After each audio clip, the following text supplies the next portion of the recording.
I'm going to show you my nomination for a Best Game prize played at the Super Seniors tournament, that's over 65s, in Kos in May. This is organised by the ACO, the Amateur Chess Organisation, and it's a wonderful event. Greek island of Kos, there's sun, there's sea, there's sand. It combines a chess tournament with a holiday. It's a beautiful hotel. And if you're interested in playing next year in 2027, then do check out the ACO website. I'll put the link down below. So this game was won by Cholponbek Tilanbaev, who came all the way from Kyrgyzstan in Central Asia. There you can see him with his family, his wife and 2 daughters, and looking very smart in his traditional Kyrgyz hat as well. And I just really like this game. It's a very straightforward attack that Cholponbek handles very well indeed. So let's take a look at this game. Cholponbek opened with 1e4 and his opponent, Professor Arnold Otten, responded with e6 and a French defense. Knight c3 and there we go, bishop b4, the Vinava. The main move here, of course, is e5, but Cholponbek played bishop d2.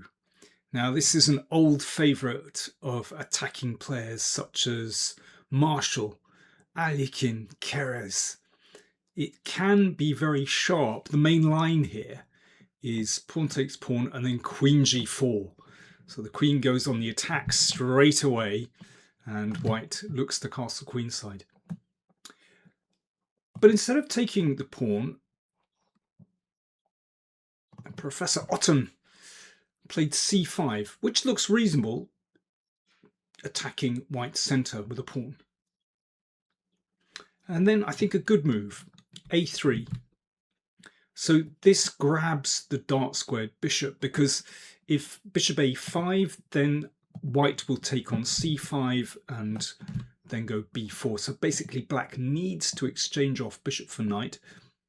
And in this case, as opposed to other Vinava positions, this dark squared bishop has more scope because the pawn hasn't arrived on e5.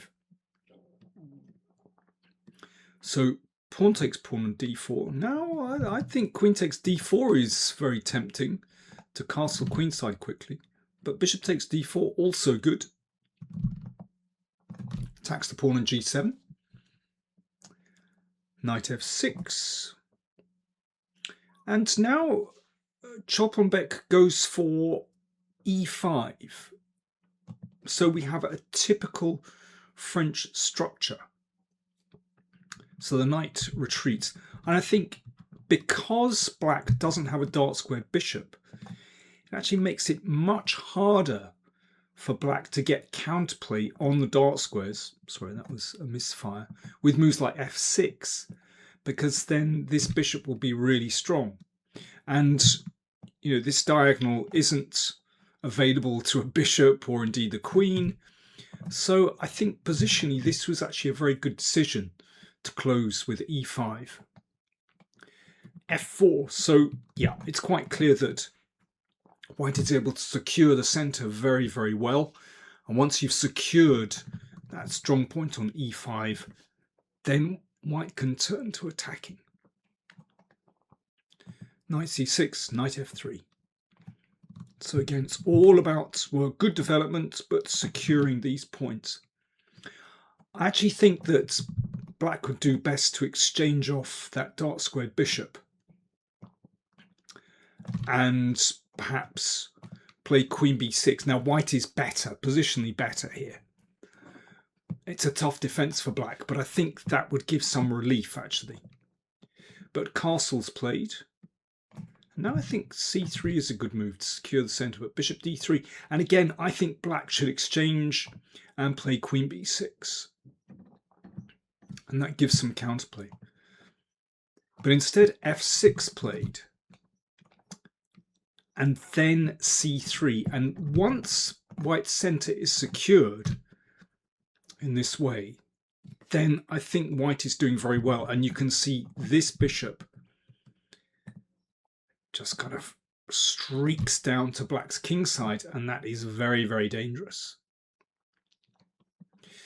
And it's very hard for black to break free, because an exchange here, well, you can see that white's centre is absolutely secure. And this bishop on c8, well, compare it with the bishop on d3, doesn't look too happy. So very sound play, just giving that bishop support. Queen e8 played, so that queen looking perhaps for counterplay here. Queen e2, very nice, just supporting that pawn and perhaps looking to castle queenside. f5, so yeah, I mean, black was obviously worried about that bishop and so chooses to close the centre. So for the moment, closing the scope of the bishops, restricting the bishops. But actually this isn't a problem for white, because with this beautiful space, then actually it enables white to attack on the king side.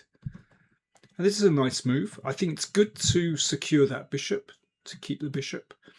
And the pawn is protected, which means it's much easier to go for g4. So this is the classic pawn break.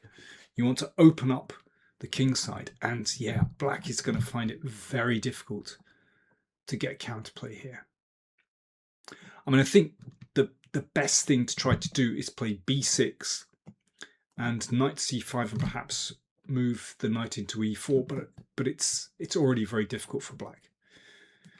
Queen g6. So perhaps trying to stop g4, but rook g1. I think this is really nice. So instead of castling, why not just crack on with the kingside attack? Very nice. So g4 is threatened. h5, a risky move, but I have to say by this stage, it's hard to give black good advice. So trying to stop g4, but of course it weakens this square, and knight g5 straight away occupies that very nice square. Knight d8 and g4, just cracking lines open straight away. Again, not bothering yet with castling queenside. Better just to open lines, and that exploits this pin here. So the g file is opening. Knight f7, just exchanging off that dangerous knight. But, well, you can see how the rook is looking great on the g file. Now it's time to call in the reinforcements. So it's appropriate to castle, and then the rook can swing across the g file. In fact, in this position, it's possible to win black's queen straight away. But Cholponbek was so fixated on attacking down the g file that he simply double rooks. And again, rook h5 is strong, but queen g2. He only had eyes for the attack on the g file, and can you blame him? It looks so strong. He's just playing for checkmate. g6, h4, so he's determined to crack open the position, get through to the king.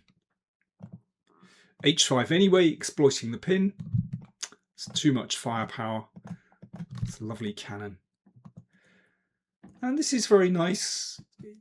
The game isn't yet over. We still have to make the breakthrough, but white can hold the position for the moment. Bishop e2, beautiful. So the bishop is going to enter the game here, and then black's king is in massive trouble. Takes, rook takes. Okay, first the queen is pushed out of the way, and then bishop h5, and this wins material and just continues blasting down the g file. Takes, and now the rook can switch back, threatening here. King steps to the side, check, and then this is taken, and this just trades down into an endgame where white is a piece up. Of course, it's completely winning, but there's a nice finish as well, because black very kindly allows his king to be checkmated. A4, setting up a mating net, and rook c7 checkmate. A nice finish, a nice picture to finish. So well played, Cholponbek. It was a very great pleasure to see him again. It's I think the second time he's played in these ACO events, and well played on an excellent game. Well done on an excellent game. Really enjoyed that. Again, if you're interested in playing these ACO events, then do check out the link to their website. Next one is in Crete, an over 50s tournament in October, and then in Kos in May 2027, the World Amateur Championship and the Super Seniors after that.